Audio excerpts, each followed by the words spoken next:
నమస్తే రమ్మగారు. నమస్తే జయ. రమ్మగారు, మనం విక్రమార్కుడు కథలు చెప్పుకుంటా ఉన్నాము. ఉమ్, భోజుడు ఒక్కొక్క మెట్టు ఎక్కుతా ఉంటే అక్కడ ఒక్కొక్క ప్రతిమ వచ్చి ఆయన గొప్పతనాన్ని చెప్తోంది. ఉమ్, ఇప్పుడు 19వ మెట్టులో ఉన్నాడండి. ఉమ్. ఇక్కడ కథ ఏంటి? 19వ మెట్టు మీద ఉన్న ప్రతిమ పేరు సద్గుణవల్లి.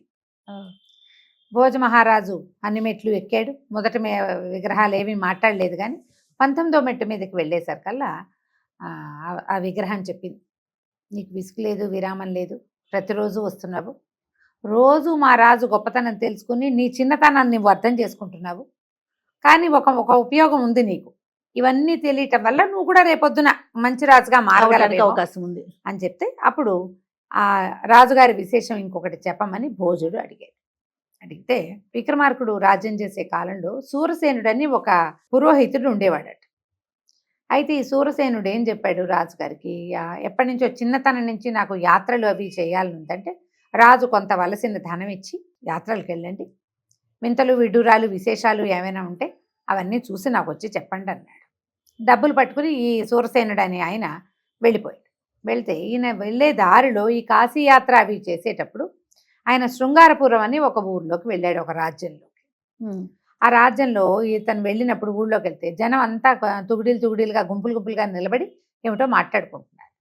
ఏదో హడావిడి ఉంది ఇక్కడ. ఈయన వాళ్ళని వెళ్ళి అడిగాడు. ఒక అతను చెప్పాడు, అంటే మీరు ఈ ఊరి కొత్త వాళ్ళు అనమాట, మీకు తెలియదు కాబోలు, మా ఊరు రాజుగారికి మహాద్భుత సౌందర్యవతి అయిన కూతురు, ఆవిడ పేరు వీరలక్ష్మి.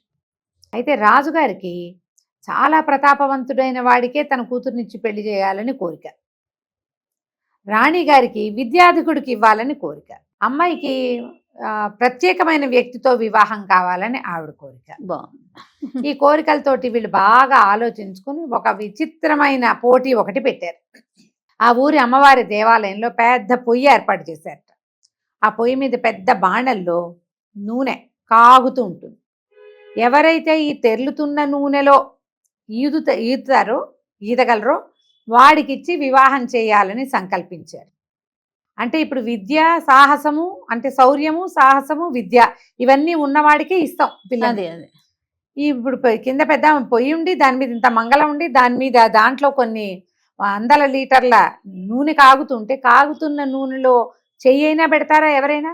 అమ్మో, దాంట్లోకి దిగాలి లేచి రావాలి, వాడికి ఇస్తారు. ఎవరు చేస్తారు ఆ పని? అంతర్ సాహసం. అందులో దిగాక అయిపోవటమే, ఏమంటారు, ఆలు ముక్కలాగా వేగిపోతాడు కదా, బంగాళదుంప ముక్కలే వేగిపోవాల్సింది. కానీ ఆ మంగళం వెలుగుతూనే ఉంది, ఆ పొయ్యి వెలుగుతూనే ఉంది, ఆ మంగళంలో నూనె తెరులుతూనే ఉంది. ఎవ్వరూ సాహసించలేదు. రాజు రాణి సాహసుల కోసం చూస్తున్నారు. ఆ వింత ఆయన చూసి ఈయన ఏం చేశాడు, మన వల్ల ఏమవుతుంది, అమ్మాయిని చూసేసరికల్లా రాణి ఆ వీరలక్ష్మి ఎంత అందగత్తో, ఎంత బాగుందో, ఆవిడ మీద ప్రతి వాళ్ళు మనసు పడతారు. ఈ పని ఎవడు చేస్తాడు, చావుకి సిద్ధం ఎవరవుతారు. సరే, ఈయన వచ్చేసాడు సూరసేనుడు. సరిగ్గా ఆయన రాజ్యానికి వచ్చి రాజుని దర్శించే సమయానికి ఈ రాజుగారి సభలోకి ఒక బ్రాహ్మణ ఆయన ఒక 16 ఏళ్ల పిల్లని తీసుకొచ్చాడు. మహారాజా, నా పిల్లని ఏదో గాలి ఆవహించింది, ఎవరైనా పెళ్లి కుమారుడు వచ్చేసరికల్లా పిల్ల ఊచిపెచ్చుకుని కొడుతోంది వాళ్ళని. మామూలు సమయాల్లో బాగానే ఉంటుంది, పెళ్లి కుమారుడు మగవాడు కనపడేసరికి కొడుతోంది. పెళ్లికి ఈ అమ్మాయిని సరిచేసి నా పిల్లకి పెళ్లి చేయించండి, నాకు కన్యాదాన ఫలితం ఇప్పించండి మహాప్రభో, నాకేం చేయాలో తెలియటం లేదు, ఊళ్ళో 2-3 చోట్ల చూపించాను, ఏదో గాలి అని తెలుస్తోంది కానీ అదేమిటో తెలియట్లేదు. ఆ విక్రమార్కుడు ఆ అమ్మాయిని చూశాడు. మామూలుగా 15-16 ఏళ్ల బ్రాహ్మణ బాలికలు అట్లా సభల్లోకి వచ్చి నుంచోరు, అది నిర్భయంగా కళ్ళు మిటకరిస్తూ చూస్తోంది. ఈయన ఏం చేశాడు, కాళికాదేవిని తలుచుకుని పక్కనే మంచినీళ్ళు ఉంటే కాస్త నీళ్లు చేతిలోకి తీసుకుని విసిరాడు అమ్మాయి మీదకి. అందరూ చూస్తున్నారు. ఎప్పుడైతే ఆ నీళ్లు మీద పడ్డాయో పిల్ల బిక్కమొహం వేసింది. ఆమెను ఆవరించుకుని ఉన్నటువంటి ఒక గాలి, మహాప్రభో నన్ను వదిలిపెట్టు, నన్ను వదిలేసేయి, నన్ను రక్షించు అని కేకలు పెట్టేసరికల్లా ఈ విక్రమార్కుడు అడిగాడు, ఎవరో నువ్వు, ఎందుకు ఈ బ్రాహ్మణ బాలికను పట్టుకున్నావు? ఆమెను వదిలిపెట్టేసి ఆమెకు వివాహం చేస్తాడు తండ్రి, వదిలిపెట్టి వెళ్ళిపోమంటే, సరే మళ్ళీ నీళ్లు చల్లు, నేను పోతానని ఆ గాలి. విక్రమార్కుడు మళ్ళీ నీళ్లు చల్లేసరికల్లా పిల్ల ఏమో స్పృహ తప్పి పడిపోయింది, ఆ గాలి వెళ్ళిపోయింది. ఆ బ్రాహ్మణ ఆయన పిల్లని మోసుకుంటూ వెళ్ళిపోయాడు. రాజుగారికి వేవేల కృతజ్ఞతలు చెప్పాడు. మీ ఆలోచన వేరే వాళ్ళు ఎవరికి కాకుండా మీ అంతటి మీరే నా సమస్య తీర్చారు నాయన అని సంతోషపడి ఆ పిల్లని మోసుకుపోయాడు. అది చూస్తున్న సూరసేనుడు కనిపించింది, రాజుగారికి తను చూసిన విషయం చెప్పాలనిపించింది. ఈ సూరసేనుడు కనపడేసరికల్లా విక్రమార్కుడు అడిగాడు, సూరసేన బాగా వెళ్ళొచ్చారా, మీ యాత్రలు బాగా అయినాయా, ఏమైనా వింతలు అవి చూసారా అంటే, వింత అంటే వింత కాదు ప్రభు, అదేదో విడ్డూరంగా ఉంది, మనకు బాగా దూరమే కానీ శృంగారపురంలో ఒక వింత జరుగుతోంది. ఆ యువరాణి వీరలక్ష్మి వివాహానికి వాళ్ళు తెరులుతున్న నూనెలో ఈదులాడగలిగే సాహసి కావాలని వెతుకుతున్నారు వాళ్ళు పెళ్లికొడుకు కోసం. ఒక్క సంబంధం కూడా రాల. రాజు అన్నాడు, ఆ వింత ఏమిటో చూడాలి మనం, అసలు అట్లాంటి పోటీ ఏమిటి వింతగా చూద్దామని తీసుకుపోయాడు. ఈ సూరసేనుడు రాజు ఇద్దరు కలిసే శృంగారపురానికి వెళ్ళారు.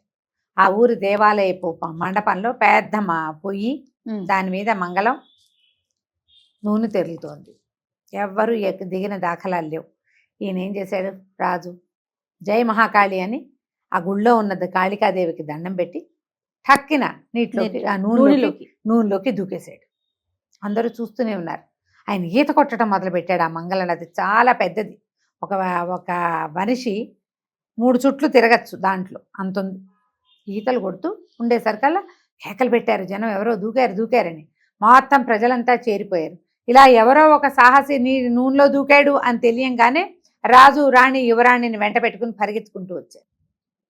అందరూ ప్రశ్నిస్తున్నారు, బాబు ఎవరు నువ్వు, ఇక్కడికి ఎందుకు వచ్చావు, ఏ ఊరు నుంచి వచ్చావు, నువ్వు ఎవరంటే, నేను ఉజ్జయిని నుంచి వచ్చాను, నా పేరు రాజా విక్రమార్కుడు, ఇక్కడ జరుగుతున్న ఈ వింత చూడడానికి వచ్చాను అన్నాడు. అనగానే ఈ రాజు రాణి ఆశ్చర్యపోయారు. బయటికి రండి మహాప్రభు అని పిలిచారు. ఈయన కింద నుంచి కట్టెలు లాగేశారు. నూనె వేడిగానే ఉంది, చాలాసేపటి దాకా వేడిగా ఉంటుంది కదా, వేడి నూనెలో నుంచి బయటకు వచ్చాడు విక్రమార్కుడు. ఆయన ఒంటి నుంచి నూనె కారుతోంది. చుట్టుపక్కల వాళ్ళంతా ఏం చేశారు, గబగబా ఆయన ఒళ్ళు తుడిచి కొత్త వస్త్రాలు ధరింపజేశారు. రాజు చాలా సంతోషించాడు. ఇది శక్తికి పరీక్ష కాదు, సాహసానికే పరీక్ష. మీరు ఇంత సాహసం చేశారు, పైగా మీరు రాజా విక్రమార్కుడు అని చెప్తున్నారు, ఎప్పుడు మీ మాట వింటమే కానీ మిమ్మల్ని చూడలేదు, మేము చాలా అదృష్టవంతులం, మీరు మా ఊరి అల్లుడైపోయారు, మా అమ్మాయిని మీకు వివాహం చేస్తాం అని అడిగితే ఏం చెప్పాడు, వివాహం చేసుకునే ఉద్దేశంతో రాలేదు, నా సాహసాన్ని కాళిక ఒప్పుకుంటుందో లేదో చూడ్డానికి వచ్చాను. నేను అసలు ఇక్కడికి వచ్చిందే సూరసేనుడి కోసం, అతని వల్ల నేను ఈ సాహసం చేశాను, అతని కోసమే, కాబట్టి రాకుమార్తెని సూరసేనుడికి ఇచ్చి వివాహం చేయండి, ఇతను కడు సమర్థుడు, బాగా శాస్త్ర పరిజ్ఞానం ఉన్నవాడు, మీ రాజ్యానికి రాజు కాగలిగే అర్హత కూడా ఉంది, వివాహం జరిపించండి అన్నారు. రాజు మాట కాదంటానికి వీల్లేదు. వీరలక్ష్మి మాట్లాడకుండా ఉండిపోయింది. ప్రత్యేకమైన వ్యక్తి కావాలి ఆవిడికి.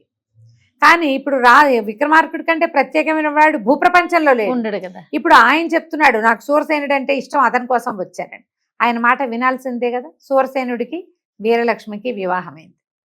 విక్రమార్కుడు సూరసేనుడిని ఆ రాజ్యానికి రాజుగా అభిషేకం చేసి అక్కడి నుంచి వచ్చేసాడు. ఈ ప్రతిమ అడుగుతోంది భోజుని, ఎవరైనా ఇంత సాహసానికి పూనుకుంటారు, నువ్వు పూనుకుంటావా? పూనుకోవు. ఇంత సాహసం చేసి ఆ సాహసానికి బహుమతిగా లభించిన కన్యని వదిలేశాడు ఈయన. వదిలిపెట్టడం, వివాహం చేయటం, రాజ్యాన్ని కూడా వదిలిపెట్టేశాడు. అసలు కన్యే కాదు ఇక్కడ, రాజ్యం కూడా, దాన్ని కూడా వదిలిపెట్టగలిగే లాంటి ఆ మనసు, ఆ బుద్ధి, ఆ గుణం, అది చాలా ప్రత్యేకమైంది. అది కేవలం విక్రమార్కుడికే సొంతం. నీ వల్ల అవుతుందా, నీకు ఊహైనా వస్తుందా ఇట్లా చేద్దామని? అంతా సాహసం చేశాక దాని బహుమతిగా లభించినటువంటి అపురూప సౌందర్యవతి కనికామణిని ఎగిరి గంతేసి పెళ్లి చేసుకుని ఆ రాజ్యాన్ని తన రాజ్యంలో కలుపుకుంటాడు ఇంకో రాజైతే. కానీ విక్రమార్కుడు అలాంటి వాడు కాదు. ఆయనకి తన దగ్గర ఏది ఉందో అది చాలు. తనకి భగవద్దత్తంగా ఏది వస్తుందో అదే సరిపెడతాడు ఆయన. అయాచితంగా వచ్చిందని ఎవరికైనా ఇచ్చేస్తాడు. అట్లా సూరసేనుడికి రాజ్యం ఇచ్చేశాడు అని చెప్పేసరికల్లా భోజుడు ఒక నమస్కారం చేశాడు. విక్రమార్కుడు లాంటి ఊహాశక్తి, ఈ దానం చేయటంలో కూడా ఆయనకు ఉన్నటువంటి ఆ చేతికెముక లేని తనం నేను వినలేదు, కనలేదు, నాకు ఊహ కూడా రాదు. కానీ ఏం నేర్చుకోవాలో నాకు ఇప్పుడు బోధపడింది, వెళ్ళొస్తానని నమస్కారం చేసి మెట్లు దిగేసాడు. దీంతో 19వ ప్రతిమ కథ కూడా అయిపోయింది. 20వ కథతో మళ్ళీ కలుసుకుంటాం. తప్పకుండా అండి. నమస్తే. నమస్తే.